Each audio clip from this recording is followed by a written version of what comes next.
Hi girls, so for this chapter we are doing the nervous system.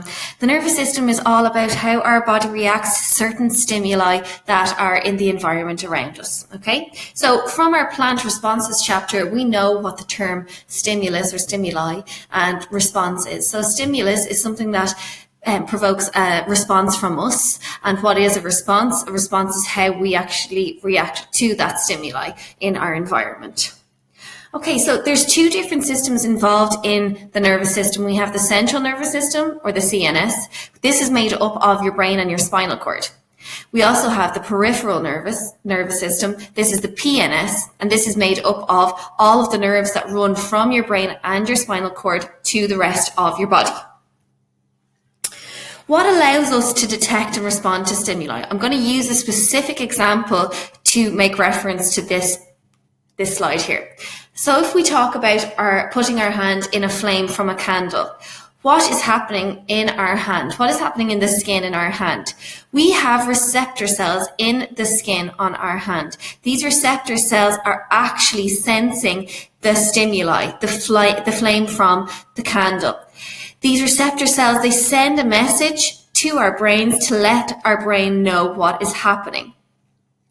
Then our brain decides on what to do and sends a message back to the effector cells, which are usually muscles or glands in our body that will carry out a response to the stimuli that our body is reacting to. So in this case, it will be our fingers pulling away from the flame of the fire.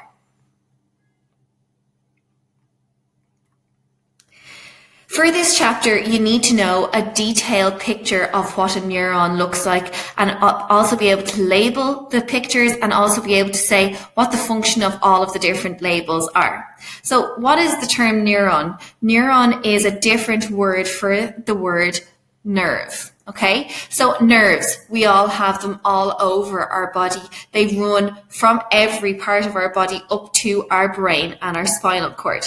We need to know all of the different functions of the different parts. For this, I'm going to go on to the next slide for you to see all of the different parts of the neuron, and I'm going to be able to describe all of those different parts and what their function is. So I'm going to use one specific neuron to talk about, the sensory neuron here. I'm going to go into detail about the sensory neuron in a few minutes, but let's just look at the general view of what a neuron looks like from here. So we're going to go from left to right. It starts off with dendrites. Dendrites are the part of the neuron that picks up an impulse or a message. The dendrites, they pick up the message and they always carry the message towards the cell body, okay? And you see the cell body here. Then we have the rest of the neuron is made up of the axon. The axon always runs away from the cell body. It brings the impulse away from the cell body. So A for away and A for axon. Okay, the axon ends in axon terminal. So along the actual neuron, we have cells called the Schwann cells. These Schwann cells produce a fatty substance called the myelin sheath. The myelin sheath, it insulates the neuron and the impulse that's running along the neuron. The cell body itself has a nucleus inside. What does the nucleus always do? It controls cell activities. The last thing that I want to point out about what a neuron, the functions of the different parts of the neuron are, between these Schwann cells and the myelin sheath that's produced by the Schwann cells, we have these gaps called the nodes of Ranvier. As the impulse runs along the neuron, it skips by these nodes of Ranvier, okay? And that speeds up the actual impulse. So going back to that slide, let's go through each of the different parts again. We have the cell body. This contains the nucleus and it controls the activities of the neuron. We have the axon. Remember, the axon is always the part of the neuron that carries the impulse away from the actual cell body. The dendrites, these branch at the start of the neuron and then carry the impulse towards the cell body. The Schwann cells, these surround the neuron and secrete a fatty layer called the myelin sheath. The gaps between the myelin sheath are called the nodes of Ranvier, and they are there to speed up the impulse. Axon terminals are at the very end of the neuron, and they contain synaptic vesicles, which contain a chemical called neurotransmitter. Now, that's a lot of new information from just that point there. So we're going to go into more detail about that in a second. When we talk about different types of neurons, there's 3 different types, okay? We have sensory neurons, interneurons, and motor neurons. We're going to go through each of the 3 of these in detail and know the diagram of each of the 3 of these also. When we talk about the sensory neuron, when we talk about any neurons, the direction of the impulse always runs from the dendrite end to the axon end, okay? The direction always runs from dendrite end to the axon end. Okay, so as you can see from this picture of a sensory neuron, like we were looking at before, the cell body is found in the middle somewhere of the actual neuron itself. So it basically has half dendrite, half axon for the sensory neuron. What is the function of sensory neurons? The sensory neuron carries messages to the central nervous system from nerves all around our body. How is the impulse actually carried? The impulse is carried from the receptor at the dendrite side. So let's say we have our receptors in our fingers picking up the heat from the flame of a candle. Those receptors pass the message on to my sensory neurons at the dendrite side and carry it towards the cell body along the dendrite towards the cell body along the dendrite and away from the cell body on the axon, okay? And that message is carried from my sense organs all the way up to my central nervous system, my spine, my spinal cord, and my brain. Okay, so main function of sensory neurons is to carry messages towards the central nervous system. Our second type of neuron to look at is the interneuron. Interneuron, you can actually, see that these are quite similar to our capillaries. So what do capillaries do in our circulatory system? So capillaries are what connects our arteries and our veins together. Interneurons are what connect our different neurons together. They're only found in the actual central nervous system. They're not found in the peripheral nervous system. Okay. What is the difference between interneurons and any of the other types of neurons? Any of the other types of neurons. Interneurons, they carry messages between neurons. And when we look at the actual diagram of an interneuron, there's no myelin sheath present. Okay, so there's no Schwann cells along the actual neuron. Again, what's the direction of the impulse? Always from the dendrite end to the axon end. Our last type of neuron is called the motor neuron. Now, when we look at the picture here of the motor neuron, you might think it's very different, but it actually isn't. Okay, the main difference here when we look at the diagram is that the cell body is found more or less in the dendrites at the dendrite side of the neuron. Okay, so it's not found here in the middle. We have it down here at the actual dendrite side. The impulse itself, again, always moves from the dendrite end to the axon end. Okay. What's the difference between sensory neurons and motor neurons? Well, sensory neurons, they carry messages towards the central nervous system. The motor neurons, they carry messages from the central nervous system back to the effector cells. So like we were talking about the example of my finger in a flame from a candle, my brain sends a message to my finger saying, pull away, to the muscles in my finger to pull it away from the flame. So this is my motor neurons that carry that message back from my brain to my effector cells. So how is the impulse actually passed in motor neurons? The message, again, is picked up at the dendrite side and brought directly to the cell body that's very close to the dendrite side. Then the message is carried from the cell body along the axon to the end where the axon terminals are. So the next part we have to look at is actually the nerve impulse. So how does the impulse flow through neurons and in between neurons? So the process is an electrochemical process. Because along the neurons, ions are charged electrically. Okay, so we see here that we have positively charged ions and negatively charged ions. You do not need to know the type of ions that are charged when a neuron is stimulated with an impulse. Okay, you just need to know that it is the charging of ions that passes along the actual neuron itself when the nerve impulse is carried along the neuron itself. But then when it gets down to the axon terminals of the neuron, the impulse changes from an electrical impulse to a chemical impulse. How does it change to a chemical? Now let's look at this, okay? Remember, at the end of the axon terminals, we have these synaptic knobs, okay? So if I look back at the picture here, you're going to see at the axon terminals, it has little knobs here. So this is what we're talking about when we're talking about the chemical impulse that flows between two neurons.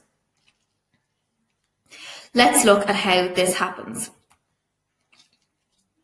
So let's say that this here is the axon terminals. These are the synaptic knobs, the presynaptic knobs, okay? This here is the dendrite of the next neuron. Between two neurons here is the synaptic cleft. That's the gap between the two neurons. So we have the axon, the end of one neuron meets the start of the next neuron, which is the dendrite of the next neuron. Another term for each is the presynaptic cleft and the postsynaptic cleft. So how does this stimulus or impulse change from an electrical one to a chemical one? At the end of each of our axon terminals, there are little compartments called vesicles, and these are full of chemicals called neurotransmitters. You need to know two different types of neurotransmitters. So acetylcholine and dopamine are two examples. So these vesicles all along our axon terminals are full of these neurotransmitters. When the electrical impulse reaches down to the axon terminals, these chemicals, these neurotransmitters are released from the presynaptic cleft. And then it travels across the synaptic cleft, the gap between the presynaptic and the postsynaptic, and is uptaken by the postsynaptic cleft, the dendrites, okay? Once that chemical exchange occurs, then in the second neuron here, the impulse changes back to an electrical impulse. So the neurotransmitter that has been transmitted to the second neuron is then broken down by enzymes and is reabsorbed into the presynaptic cleft to be remade and reused again. So for this reason, there's loads of ATP found in the presynaptic cleft. Okay? So as I said, once that chemical transmission occurs between the presynaptic and the postsynaptic, an enzyme breaks down the chemical neurotransmitter, and those little pieces are brought back up to the presynaptic cleft and made again to be reused again. So when we talk about two different types of neurotransmitters, we said acetylcholine and we said dopamine, okay? We're going to focus on dopamine here for a second. You need to know a disease of the nervous system. One disease is Parkinson's. We've all heard of it. You've definitely heard of it, okay? So what is Parkinson's? It is a lack of dopamine, a lack of the neurotransmitter dopamine. Why does this happen? It's unknown. It's possibly a genetic, or it could be from exposure to too many chemicals. Okay, what happens to your body? What are the symptoms? You have a tremor, you're shaking a lot, you have a fixed stare, and you're shuffling when you're walking. So your body doesn't respond very well to the messages that are being transmitted from your brain to tell it what to do. What is a treatment of Parkinson's? You get a dopamine substitute given to you, and it's called levodopa. Okay, the next part of this course is looking at the brain and the spinal cord and the different parts of each. So we're going to talk about how these are protected first. Our brain, you know already. What is it protected by? It is protected by our skull.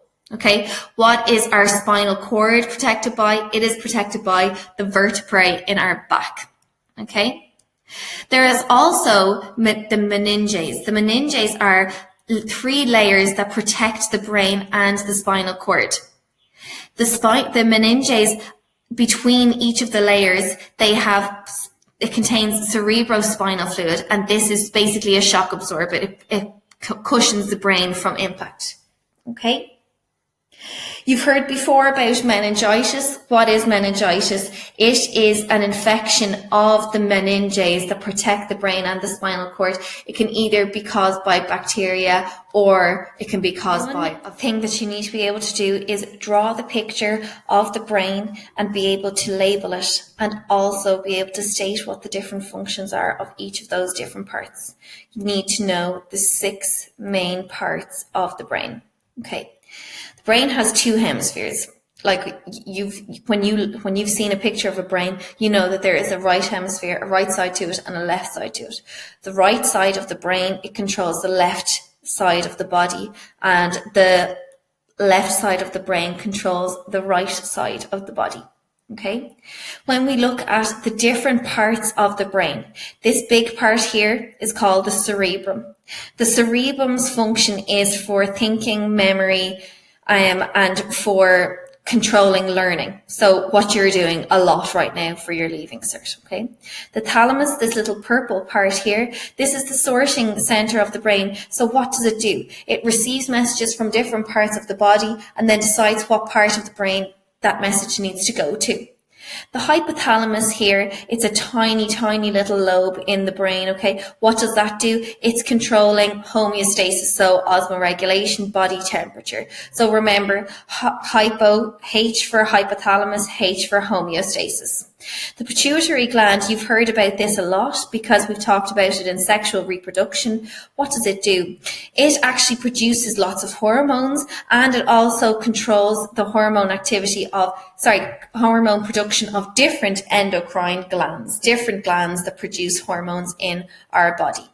The cerebellum is the large purple lobe that's at the back. This controls your voluntary muscle activity and your balance. So it controls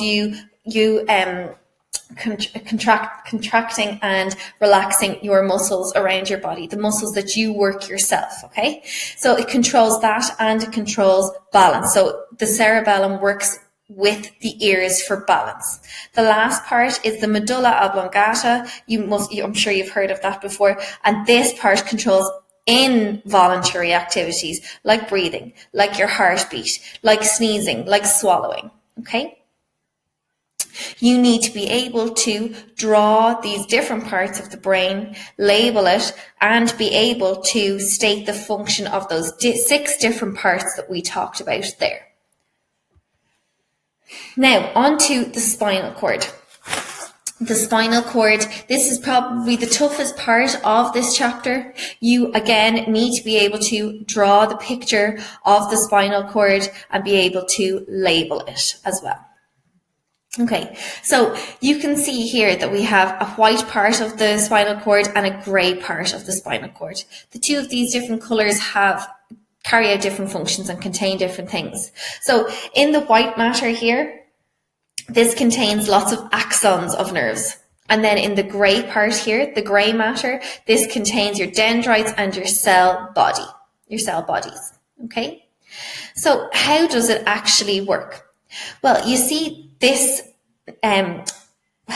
part here is called the dorsal root. Okay, the dorsal root is at the back, and it also has a large lobe that's along it as well, called the dorsal root ganglion. okay, the dorsal root ganglion. And then at this entrance here at the front of our spinal cord, we have our ventral root. So we have our ventral root here, okay? I'm going to explain to you how a message comes into the brain and how it goes, into the spinal cord, and how a new message goes out of the spinal cord. Okay, so there are two different types of spinal roots. I've set them to you here. We have the dorsal root is at the back, and we have the ventral root, the red line that's here at the front. The dorsal root, this carries sensory messages from your receptor cells all the way up to your spinal cord and your brain. Okay, so this works with your sensory neurons, brings sensory messages from your receptor cells all the way up to your central nervous system. Okay.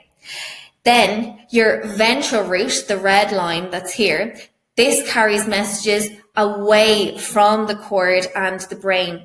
Okay, it carries messages along motor neurons back down to your effector cells to carry out your response to a different stimulus or change in the environment.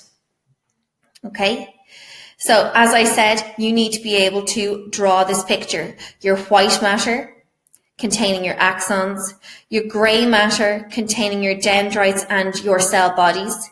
This part here is your central canal, okay, your spinal canal. And what does that do? That is full of your cerebrospinal fluid. And again, what does the cerebrospinal fluid do? It cushions any impact. You have one entrance at the back of the spinal cord called the dorsal root. So one on each side, and that is to allow sensory messages to enter into the CNS. And then the ventral roots that are at the front, these are allowing motor neurons run from your CNS to your effector cells. Okay, so we're going to talk a bit more about the spinal cord for a second, and then that's going to be the end of this chapter. So what is a reflex arc? A reflex arc is how you respond immediately to an external stimulus. So let's again use the same example. We have a flame of a candle. So let's look at the full picture. Receptors in my finger, in my skin of my finger, pick up the heat that's coming from the flame of the candle. Those receptor cells carry a message from my finger all the way up to my brain through my sensory neuron. That sensory neuron is going to enter into my central nervous system through the dorsal root. Okay? In my central nervous system, what happens here is my sensory neuron connects with interneurons. These interneurons do two things. They carry the message to my brain to let my brain know what's going on, and also carry a message back to my finger through motor neurons down to my effector cells for my finger to respond to the stimulus of the flame of the candle. Okay, so what's going on when my interneuron carries a message to my brain? My brain is deciding, am I in pain? Is this hurting me? Okay, and then the other interneuron is carrying a message through my ventral root back down to my motor neuron and pulling my hand away using my effector cells or my muscles to take my hand out of the flame. So let's read through these 5 points here to make sure I've covered everything. So receptors in the finger are stimulated by a hot flame from a candle. Sensory neurons bring impulse up to the spinal cord. Here, synapses are made with other neurons. An interneuron carries impulse across the spinal cord to motor neuron. The motor neuron carries impulse to the effector, causing us to pull our hand away from the hot flame. And then another interneuron carries a message to my brain. The impulse that reaches my brain is allowing my brain to decide, am I feeling pain? Am I burnt? How do I feel about this? That is the end of this chapter. One thing that I did not mention before and I want to make very clear is if you are asked to draw one of the neurons, that is either the sensory neuron, the motor neuron, or the interneuron, you need to always include the direction of the impulse. The impulse always goes from the dendrite end to the axon end, and that is always the way in sensory neurons, motor neurons, and interneurons. If you do not include the direction of the impulse, marks will be taken away. Okay, girls, I hope this chapter is okay. Again, text me if you have any problems understanding anything. Thank you.